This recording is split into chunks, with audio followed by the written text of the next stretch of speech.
สบายดีเนาะมื้อนี้ก็เป็นวันที่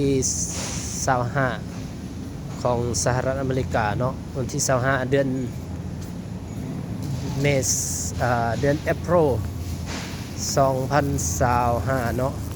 อันนี้มันเฮามาเข้าวอลมาร์ทเข้าตลาดอเมริกาครั้งแรก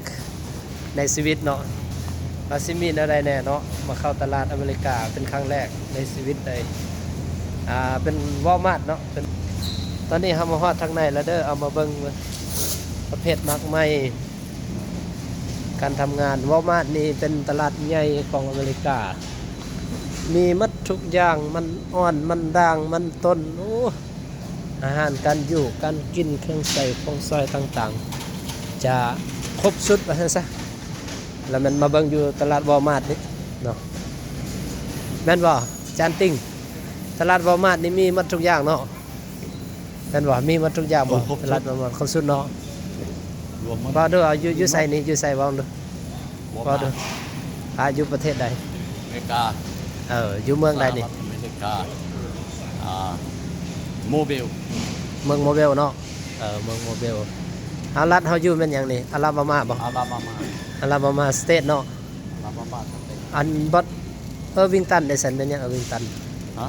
วิงตันเป็นเมืองบ่หรือว่าเป็นวิงตันมันเป็นถนนวะแต่ว่าเมืองแล้วเป็นเมืองหยังกี่เมื่อกี้น่ะเมืองหยังกี่อาลาบามาน่ะซิตี้เมืองตัวนี้ฮะออลินเนาะที่แม่นติแต่ว่าอย่าว่าถน้อยอันนั้นนึงแถววัดเฮาอยู่อันใดวิงตันเนาะมาเบิ่งเด้ออาจารย์แสงอรุณเพิ่นหาเลือกเบิ่งอาหารลองเบิ่งโอ้แซ่บมากอันนี้นะมากยังมักมันนะลุงสิอาจารย์นี่ปลาไข่นี่เป็นจังแม่อยากกินนะอยากเอาได้แม่นบ่โอ้ก็แซ่บอ่ะบ่ได้มักแนวใดก็แนวนั้นเลยอาหารบ้านเฮานะลองเบิ่งก่อนมักเอามาอย่างนี้มันคือกันตัวมักนั้นมักมันโอ้แต่แซ่บมันผสมกับมักแอปเปิ้ลก็เลยกลายเป็นมักแล้วนี่แม่นบ่โอ้คักอีหลีเว้ย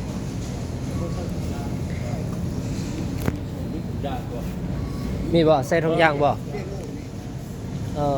มักมันนี่เสยเว้ยมีฮอนมักไข่เพราะเห็นแล้วเป็นตายากรถ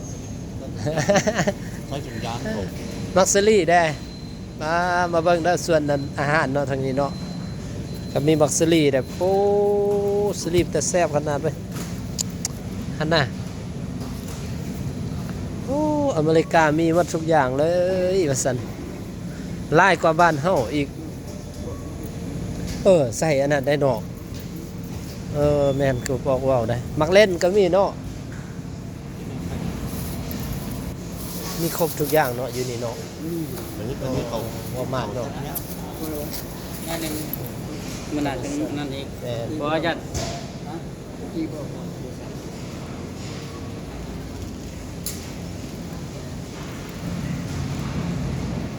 อะโวคาโด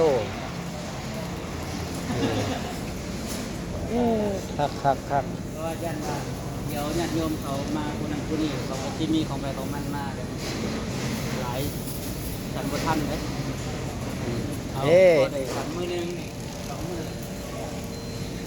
เอเชียกาแฟอาเซียก็มีเนาะโอ้ขนมได้หั่นน่ะอาหารบาโต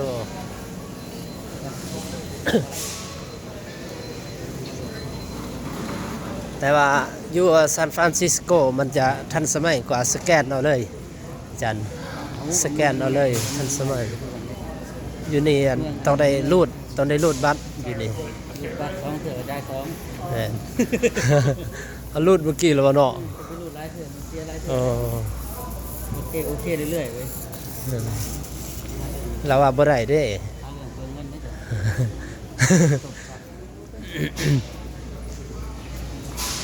ครับไปเบิ่งน้ำบินเอาเนาะ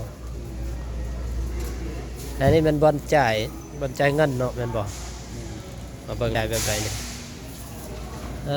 บ่อนจ่ายเงิน นี่อลาบามาสเตทเห็นอลาบามาลอor strict profit โอ้มีมักซิลีแดดโอ้นี่ลึกอีหลีคือกันกับออสเตรเลียเลยละมีครบทุกอย่างเลยโอ้มาเบิ่งเรือหานเขากว้างกว้างนะเพราะคนกำลังใจเนาะใจอันบินใจอันนั้นเนาะเช็คบิล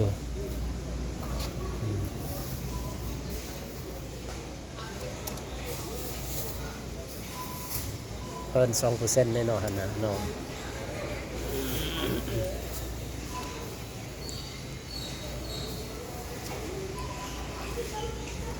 โอ้ต้องได้ไล่อีกลำบากให้เราอยู่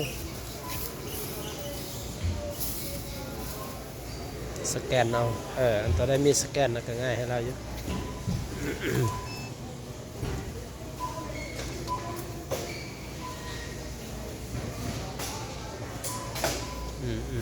สิพามาเบิ่งห้านตึมว่ามีหยังแหน่แต่ละห้านเนาะแป๊บซอกแป๊บซี่มีหมดบ่ต้องห่วงคัสตอมเซ็นเตอร์นี่เกี่ยวกับซิมนะอาจารย์เสียงอรุณเกี่ยวกับโทรศัพท์นี่มาทำนี่ก็ได้นี่ every second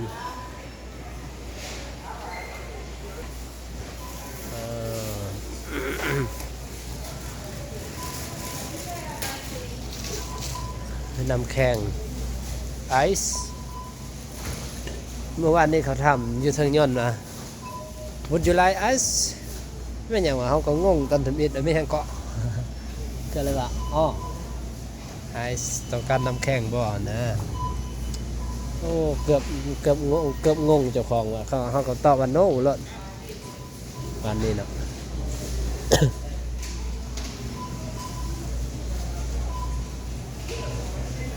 มีลิปสต็อกสติ๊กอย่างครบชุดเนาะมีมัด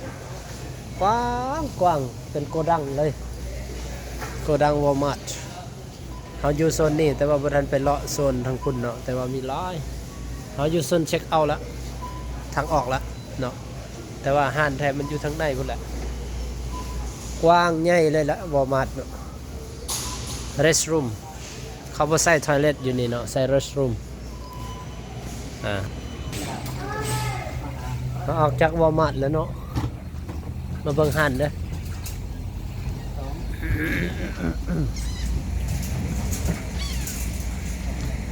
วอลมาร์ทใหญ่ตลาดใหญ่ของอเมริกา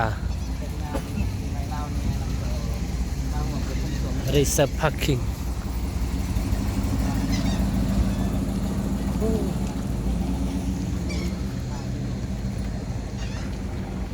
อากาศร้อนเนาะอยู่นี่เนาะ